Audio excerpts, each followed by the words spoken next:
you want me to gather attention for everyone, I can certainly come with the mic and say everyone look at the middle, but that is the purpose of the game. But first, before we really get started with that, I would like to invite my aunt, Jennifer, all the way from Australia, and she's going to come up and say a few words about the bride and the groom.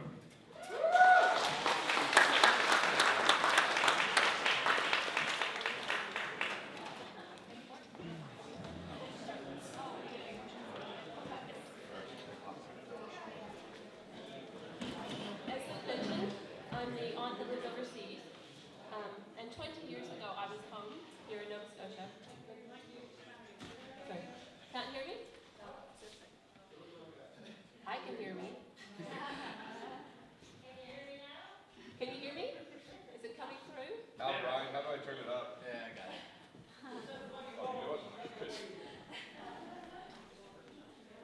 It's up all the way. Oh, okay. You're very quiet. Oh, is it? The microphones are different in Australia.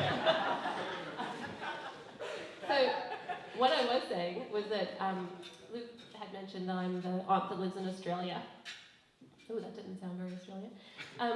And 20 years ago, I was home from Australia to get married. And at that wedding, Julie was our bridesmaid. And she was so cute. Oh, no, sorry, not bridesmaid. Yeah, good point, Aunt Sheree. She was flower girl. And she was so cute. She was 5 years old, and she had her hair all beautiful, and she had no idea what was going on. But she was so dedicated and diligent about, following through and standing where she was meant to stand and doing what she was meant to do the whole time with like the biggest eyes, just kind of absorbing it all and taking it all in, even though she didn't really understand it all. And 20 years later, it's so great to see the woman that she's become. She's grown up from that little girl to be so poised and so confident and so capable.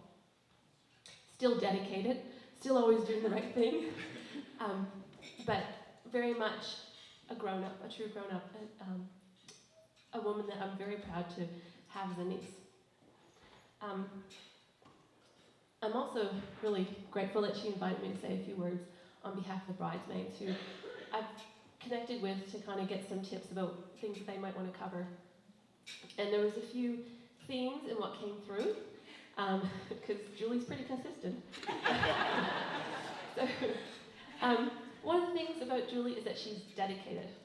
She is very, very dedicated. Initially, one of the things that she was most dedicated about was getting to ride horses. Now, this was not something her parents were keen about at all. So it took Julie years, literally years, to wear down her parents until they finally relented and let her ride on horses. Her dad was terrified every time she stepped out the door. In fact, he couldn't watch her because sometimes he was so scared about it. She's also been dedicated in her studies. She's graduated summa cum laude while working, sometimes in summer up to 3 jobs. She's also been a top performer at work and won for her region, or was the top performer in her region last year. As Kaylee so well put it, Julie knows what she wants, like Ian, and she takes the high road to get it. And that really is Julie, because she doesn't make it easy. If it has to be tough to make it happen, she still makes it happen. And that relates to another theme about Julie, and that's that she's passionate. So whatever she gets into, she really gets into it. So Lord of the Rings. You can't know Julie and not know that she's into Lord of the Rings. And there's a lot of people around the world who love Lord of the Rings, but there's not many people who can claim to have visited the country that it was filmed in twice already, and who are also planning to move to that country.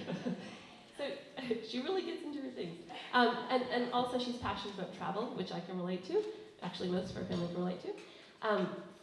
And she's made that happen. Again, despite, studying and working, she was able to, by the time she was 23, have traveled the world twice. And that was down to her dedication and her passion about how much she loves to experience new things and see what the world has to hold and interact with different people and engage with different cultures and be shaped and changed by that process. And just the difference between seeing her come the first time And then 3 years later, the difference of those experiences that she'd had, and how much that has shaped who she is and made her so much of a mature person and so good with people and worldly wise and just amazing. Her passion also extends to things like photography, which is something we also share. And it's been great to see her skill develop over the years and how she's now wanting to turn that into even a career for her. Another thing she's passionate about is her friends. As everyone will know, Katie and Julie have been friends forever. And they basically were the kind of friends that they were joined at the hip. If you saw Julie, you would see Katie. And I would notice this when I'd come to visit. Like, oh yeah, here comes Katie.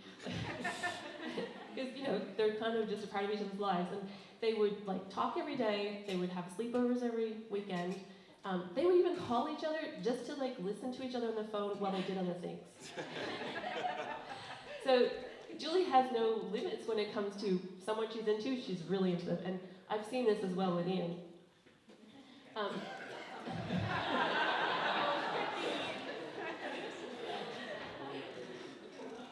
One of the things that both Katie and Julie were passionate about were horses. So passionate that they used to run around pretending to be horses. Making the noises. And they were completely oblivious to the fact that other people might not think this was such a great idea. And that's where it became really helpful that Megan came along. Because Megan was able to say, okay guys, this is what it means to be cool. It does not involve pretending to be a horse. Megan also taught them a lot of other practical things, like how to do their hair and those sorts of things. But she's noted that the thing that she's learned most from Julie is about loyalty. Because Julie is loyal, and the people that she loves, she just loves them, and she will stand by them, no matter what. I know that Luke and Julie love to, tease each other and put each other down, but from the time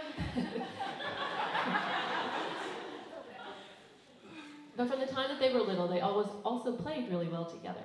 And this is one of the things I learned from Aunt Cherie. She would say to me that she had said to them when they were little, one day we'll be gone, Daddy and I will be gone, you'll always have each other.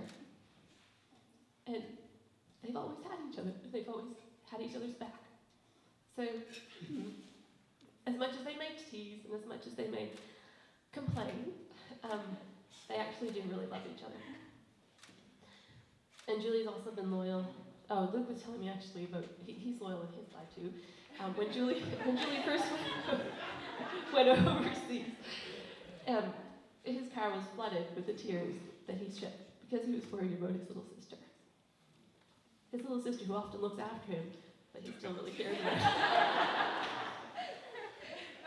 Julie's also passionate and loyal about her family.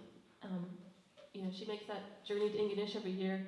She spends that time with her family. She thinks about her family, she calls her family, sometimes calls her mom a bit too much. But she loves them, and they know it. And as the aunt who lives in Australia, and I've only had my parents come and visit me, Julie's the only other family member that has made it to my country twice. And as someone who does live overseas, if Julie and Ian make their journey to New Zealand a permanent one, they will adore you if you come and visit them.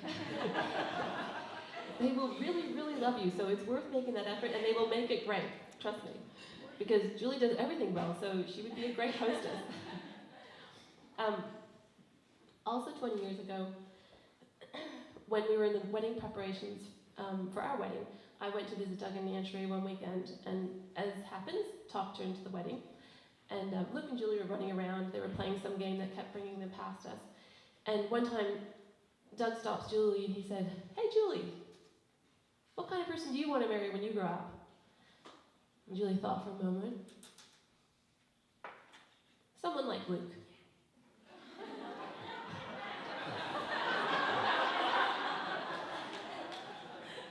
And so Doug, in characteristic Doug style, goes, "Oh, someone tall and handsome." And Julie said, "No, someone nice and kind. And I think we all agree that in Ian, she has found someone truly nice and kind.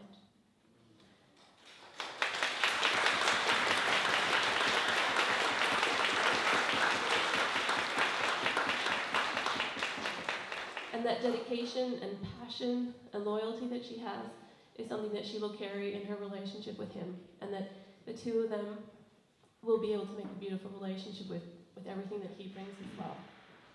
Our family, by the way, love Ian. Basically, anyone who meets Ian loves Ian. So we're not really unusual in that way, but we're unusual because we get to have him be part of our family. And we're all very happy about that. So Julie, thank you for this opportunity to be here.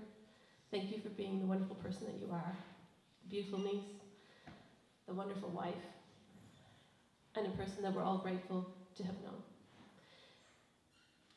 And now I'd like you to take your glasses